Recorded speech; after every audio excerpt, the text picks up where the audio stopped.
Alright, welcome back to my channel. Today I'm just gonna do a quick Harri deck profile.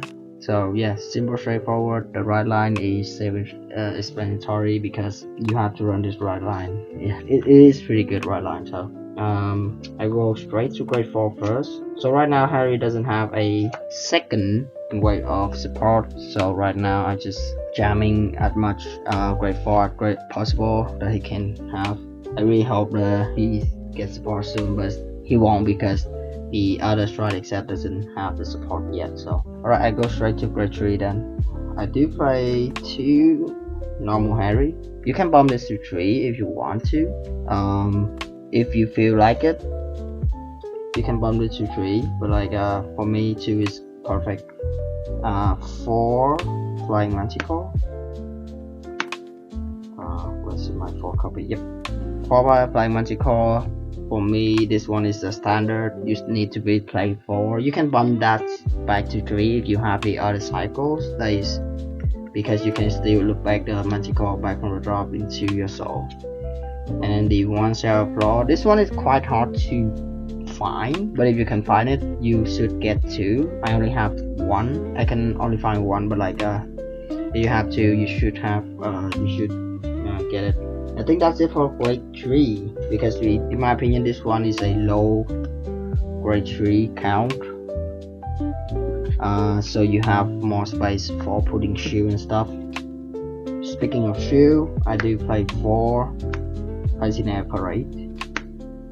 It can be a brick if you're drawing it too much early, but if you draw like 2 fancy parade early game, like grade 2, grade 1 or grade 2, that's fine. I think that's still a good card to have in the hand for the first 2 grade return. If you don't know what the card does, so basically what the card says is pay 2 energy and then put a unit card without sentinel from your soul and without the overtrigger from your soul into the guardian circle, and the card unit get 10k shield.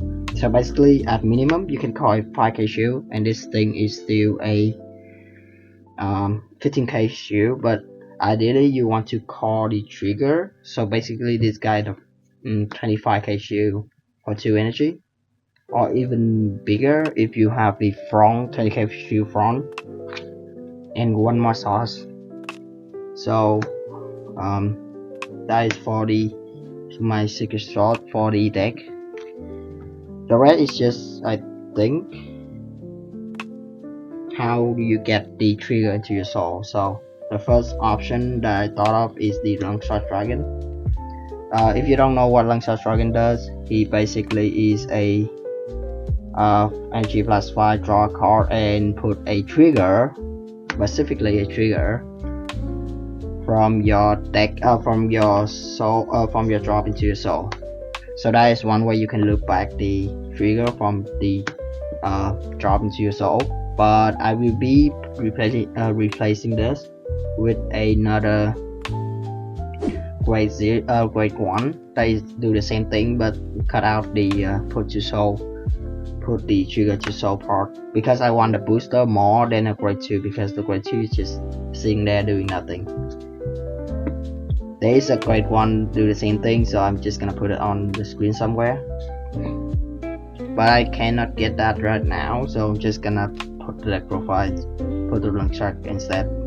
I do play the new discarding promo. This one is not necessary. You can replace it with an ace or something like that, but the discarding to put this off is nice to have. You don't need it, and you can actually do a picker power if you put instead, if you want the grade 0 into your soul, you don't, this guy doesn't gain any power from the trigger, but this guy does. They have 5k, so not bad in my opinion.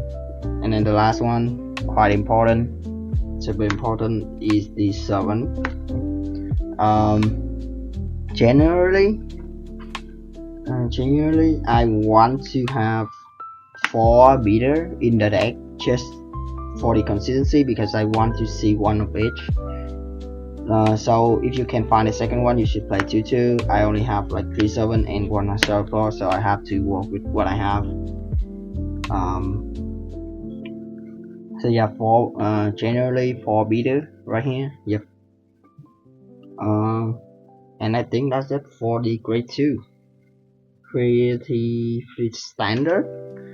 And again, why this deck is so budget is because the 7 just come down in price. Not a lot of decks just play 7 anymore. She's still a good card, so her price just still around $4 to $5 per copy, so you can find her, I said, for like $20, I think. And you have to play a 2-2 or at least a 3-3-1 because you want to have the different name for your Harri strike. So for the grade 1, this one is another source.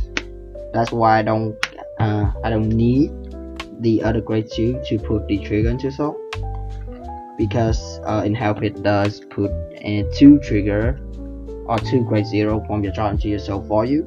So basically a +1 for your +1 for your soul. So, and you can do this every single turn. So yeah, and I think you need 4. Sometimes I do play 3, but I just had to go back to 4 for the consistency. And then I do have a set of Gungram, and this card is quite cheap now. Like literally, you can find a set quite easily because everybody just switching to the new Gungram. So if you don't have the budget, you can play this. This like I set up this is one of the new Gungram, the same price or even cheaper. And this just reduce Gungram by 1 cost because this +1 soul, and then this guy just soul blast 3. So basically it's from soul blast 3 to soul blast 2. Great draw engine actually. Yep.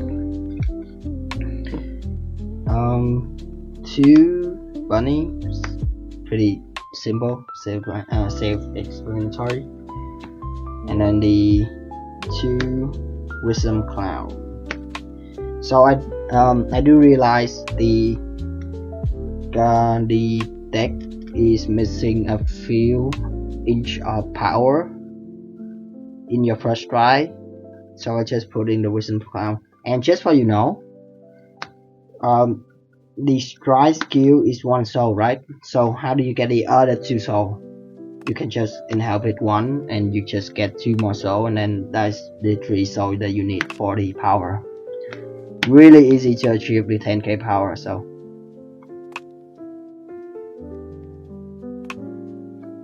really easy to achieve that. You can buff it to 3 if you still missing the power, but you're gonna lose in something else. So again, I don't have that much money, so I only have like the PG that come with the deck. So 4 PGs, simple, self-explanatory, and then we go straight to the trigger. That's it for grade 1. This deck does play a lot of grade 1, so you have the option to aggro early. You do have the option to aggro early, so the trigger in the deck is quite not important, but like I think it's your choice. But like yeah, I do play the 8 crit, pretty simple because you want the pressure. Yeah, so 8 crit. It doesn't matter if you have the into soul crit. I never use the into soul crit there. Not that matter. So yeah, the 8 crit. Next, I think we do play the 3 front. You have to play front. I know it's quite pricey. Each of this one is quite pricey, but if you have any, just put in because it's really good into the game. This one give you a guaranteed 30k shield, and this one guarantee you doesn't lose a soul for your RAM or something like that. I was going to play 3, but I don't have the third copy, so I just gonna play the extra put your soul. Yeah, and you can recycle this back with the grade 1, so quite easy to use. And then of course the heals, I do play 3 normal heals and the 1 standing heal, because the next or the next set meta is going to be Honolulu, Vajira, and then Bath is still going around. This specific standing heal, can you not, really annoy my opponent. Why? Because okay, let's say you can use it 1, right? Most of the people think I can only use it 1 time, so it doesn't really that matter. But you actually use it multiple times with this card.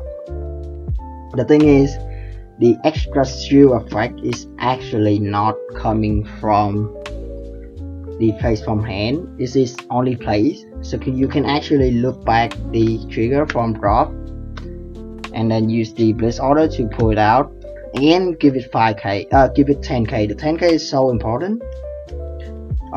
Let's say in your Honolulu matchup, when the guarding 2 card guarding is standing, it's typically gonna be 35k with the I think give me 1 second, is it 35? So 10 standing plus another, yeah, so this should over guard it. But in their personalized turn, if they don't check any trigger, if they actually don't check any trigger, this is actually a 35k shield, which means even they swinging for 45k or anything like that, this is still gonna be 48k. If you use the Blitz Order, it's gonna be 1 card guard only, and usually, yeah, that's just 1 card to guard the biggest annoying card from Honolulu. I was going to play 2, but like I think 1 is fine because you can actually recycle it. So and the overtrigger, you can if you have other overtrigger, I think you should play the other overtrigger. But if you have the if you don't have it, you can play the other guy. Yeah, and that's it. I think that is it for the deck profile. I'm gonna address again, this deck is not a meta defining deck, and it's not that great into the meta, but at least I think with this build, and you can swap out some of the you think the useless card for the cycle, and you will be good in your local. Because a lot of people in my local, when I play this, it's actually really hilarious. I think this is quite a good tech for the deck. You just needed to find a way to put a trigger into your soul, and then they will not expecting your shield value to going up a lot. So yeah, maybe I will do some testing. I might do some testing this weekend with this build again. I do testing a lot with this build, but like I will do more on my before I get to the BSF. Yeah, definitely the MVP of the deck is the Blitz Order. Alright, thank you for watching. Hope you enjoy the deck profile, and see you in the next one.